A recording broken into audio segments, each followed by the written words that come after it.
Hello there, listeners, and welcome back to another edition of a Win is a Win podcast. I'm your host, Edgar Sept. So on this episode, which is a bit of an unexpected one, I didn't think I'd record a second episode in the span of a few days, but it is Friday morning, Friday the 13th, believe it or not. Hopefully this won't be an unlucky episode, although we will be discussing quite a bit of poor luck. Obviously, last night was Thursday Night Football. We all watched it. We're NFL fans. But things didn't go according to plan in a very unfortunate way. I'm far beyond the fact that, all the hoopla and pomp and circumstance about what should have been a great divisional battle between the Buffalo Bills and Miami Dolphins ended up being a blowout. The Buffalo Bills easily won the game. The issue, the talking point coming out of that match and into Friday morning is the health and arguably future of Miami Dolphins quarterback Tua Tagovailoa, who did not finish the game. And we're going to discuss what happened and what this means for the NFL, what this means for Tagovailoa, the Dolphins, and I guess it'll be a slightly more serious episode than usual, but I feel we have to discuss nevertheless.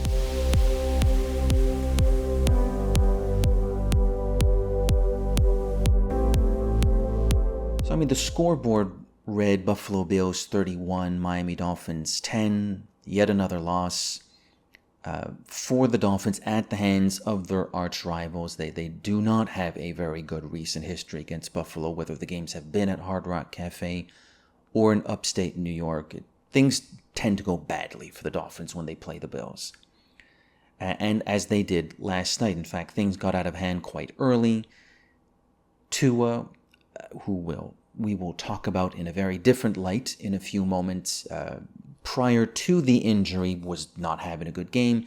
He had thrown a trio of picks, one of which was a bit unfortunate because he was trying to send the ball out of bounds on a broken play, but I guess as he was going down, the arm strength failed him, and the ball just fluttered into the arms of a Bills defender who trotted down the field for a pick six. One of the throws, there was miscommunication between him and his receiver, and another one, was the receiver too slow, was the pass too early, kind of bounced off the receiver and into the arms of a Bills defender. Just a bad night all around. Shame on Miami. They didn't have to travel. They were at home, and it looked like they didn't show up. And for all the question marks surrounding the Buffalo Bills, who got rid of Gabe Davis, got rid of Stephon Diggs. I say got rid of. These things are more complex than that. But for the sake of conversation, they got rid of Gabe Davis. They got rid of Stephon Diggs. There are a lot of question marks about the Buffalo Bills headed into this season. Well, they could have been 0-2 because they were down big to the Cardinals at home in Week 1, knowing that they had a short week road game against a good Dolphins team. And here they are at 2-0 and honestly looking pretty decent. Maybe not great, but pretty decent. All that being said, in the third quarter, as I guess one would say desperation sunk in for the Miami Dolphins, Tua Tagovailoa, as his squad was marching down the field to maybe score and possibly get back into the game. They were already down by multiple scores, double digits. Tua performed a rare scramble. He's not a scrambling quarterback, and dove for a first down. However, his head crashed awkwardly, made awkward contact with the Bills defender.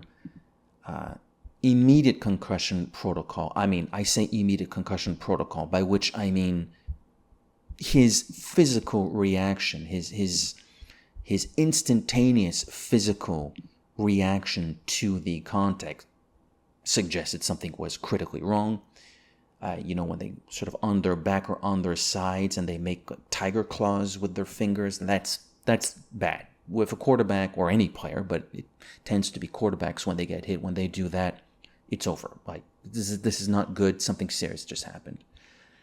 Thankfully, he was able to, I don't want to say walk it off, but he was able to get off the field on his own 2 feet. There was also footage of him walking in the stadium hallways, presumably to the medical offices to further be evaluated by the doctors. So he was walking, unlike 2 seasons ago when he had to be stretched off. But this is a problem. This is a problem. And I want to go a little bit beyond what I'll say safe counterpoint being, well, this is what a football player signs up for. We all know that. I don't need that in an email or a tweet or the comments section. We know, that's the underlying understanding. We know this. They sign up to play a particularly dangerous sport. There's a reason why a few years ago the NFL, why former players tried to sue the NFL. There is a reason why the NFL invests millions upon millions of dollars in medical and equipment research to try to make what is at its core a very violent game as safe as possible. There's a reason why all these things happen. It's because players know what they sign up for. I get it. I think the case of Tua Tagovailoa, number one, it's very unfortunate. First and foremost, you don't want to see any players receive a concussion. That should be obvious. In Tagovailoa's case, I was not aware that he had actually suffered a concussion during his last season at university, or at college, as the Americans say, at Alabama. I found that out as I read the report on ESPN.com on this Friday morning. So he's actually suffered 4, count them, 1, 2, 3, 4 concussions of varying degrees over the past 5 years. The first one being in 2019 at Alabama. Then 2 concussion symptom episodes literally a few days apart during the 2022 campaign. There was, funnily enough, a home game against the Bills where I think we all remember him looking visibly unwell and rattled, I guess maybe the term is, trying to get up after a play. And then literally a few days later, in a road game against the Cincinnati Bengals, he had to be carted off. And then there was last night's incident.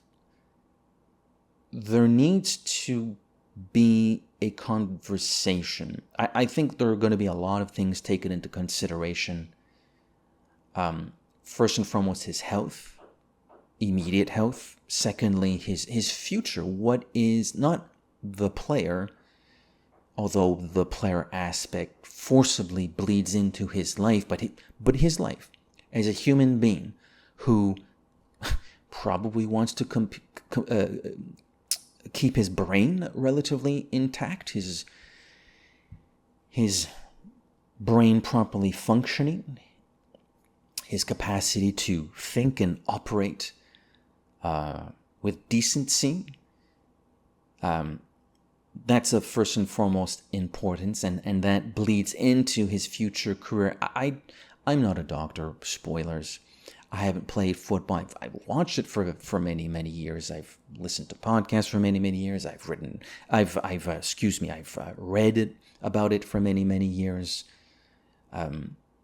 So I'm kind of like any long-standing fan who consumes football on a pretty regular basis. I know the game within certain limits, because I think if you haven't played, you can still only know the game so much. So I'm just like any fan. So, I don't think anybody listening, should you have chosen to listen to this episode, needs to take what I say especially seriously, because at the end of the day, I can't know all the variables. I can't know all the details because I've never lived through stuff like this. I'm just a diehard fan, which has its pros and its cons. When you're a diehard fan, you know the game relatively well, but you're still just a fan. But some serious questions need to be asked. What does he want to do? And maybe those answers won't come immediately. Would anybody be the least bit surprised if his instinctual response to that question was, hey, I just need some rest and then put me back in, coach? He's a professional football player. He is trying to live his dream. I don't think anybody would be surprised if that was his answer. Supplemental question, should that be his answer? Is that the correct answer? And this is where we get into the uncomfortable conversation. 4 concussions in 5 seasons. This is a dangerous, dangerous spot for Tua Tagovailoa to be in. And, from a franchise standpoint, it's all the more frustrating because they literally just signed him a few months ago to an exponentially brilliant deal because they see him as the quarterback of their future. He's getting unbelievably handsomely rewarded to play as their starting quarterback. And now this happens. And he already had a history of concussions, and this happens. So from a franchise and an organizational standpoint, it's frustrating. From a human perspective, it's even more frustrating because he is a decent human being. I've listened to some interviews he's given. He sounds like a genuinely nice person. I don't know the guy. Hopefully he doesn't have a bad side to him. He certainly doesn't sound like someone who has a bad side to him. He sounds like a really nice guy. He has friends, he has families, he has loved ones who don't want to see him get hurt. He has fans who, diehard Miami Dolphins fans. They don't want to see the guy get hurt. They'd obviously like to see him play and see him try to help their favorite team win a Super Bowl, but they don't want to see him get hurt in the process. So there are very serious questions that need to be asked. And I wonder, what should he do henceforth, and what should the medical professionals that he will consult with in the weeks and probably the months ahead, what will they suggest he do? Just as no one would be surprised if his being Tua, if his initial response was put me back in, coach, I also don't think anybody would be surprised if independent, third party doctor, what am I trying to say? I'm tripping over my words. It's a sensitive topic.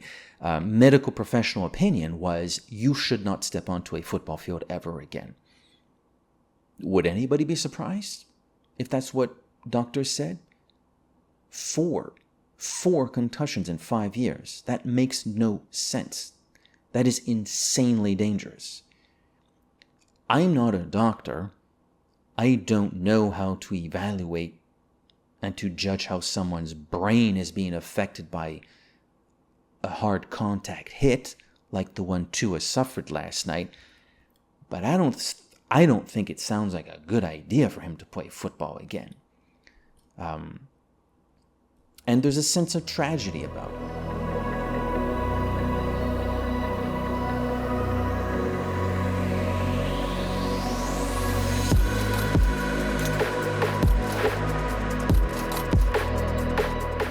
And that sense of tragedy has to do with a little bit what I alluded to a few moments ago.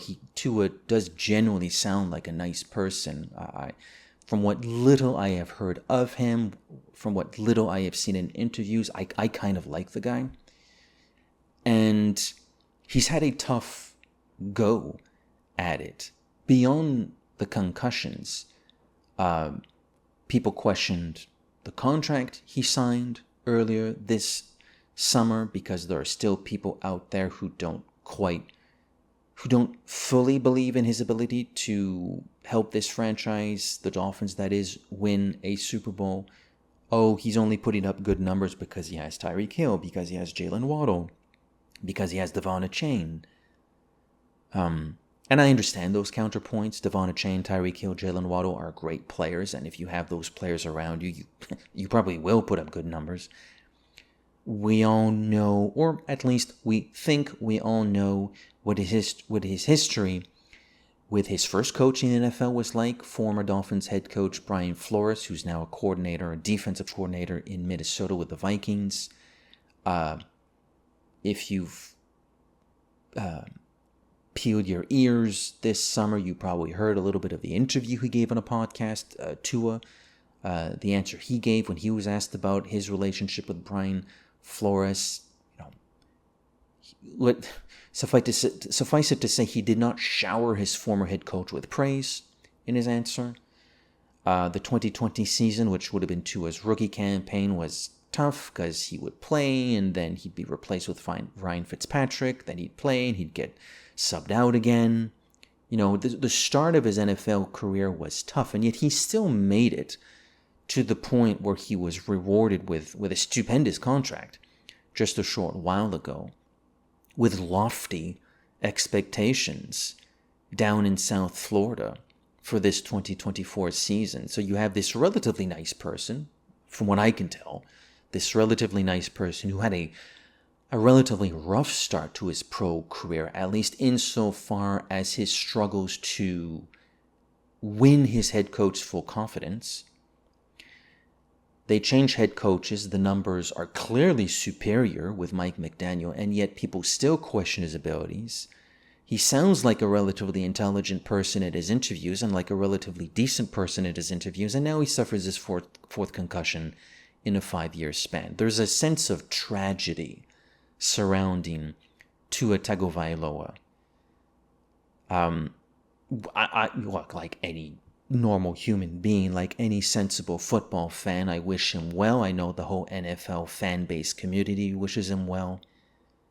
We'll see what happens. We'll see what he wants to do. We'll see what conversations he has with his loved ones. We'll see what his team thinks is best. We'll see what the doctors think is best. I'm dubious. In my absolutely non-medical opinion, seems crazy to me to play football after this. Seems like utter madness.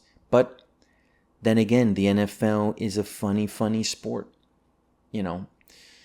Players like Deshaun Watson who have to settle sexual misconduct allegations by the dozen out of court, settle them in the legal term out of court, and then at the same time, well, not at the same time, but shortly thereafter, get fully guaranteed contracts from a franchise in the Browns for well over $200 million. By the way, a new allegation came out this week. Only an allegation. We don't really know what's happened, but he already settled about a dozen of them a couple of years ago, or about a year ago. I think it was in 2022 he settled those. And now a new one comes out, and this guy's DuckTales. This guy is Scrooge McDuck wealthy, and he's gonna start this Sunday. I mean, it's Friday, and unless there's a plot twist between now and Sunday afternoon, he's going to be on the field against the Jacksonville Jaguars. So, you have guys like Deshaun, who's not even playing well these days, for being frank. This year, last year, 2 years ago, he didn't play that well. And, you have a genuine hopeful in Tua Tagovailoa, whose career might be over. The NFL is a strange league. They have an image to protect.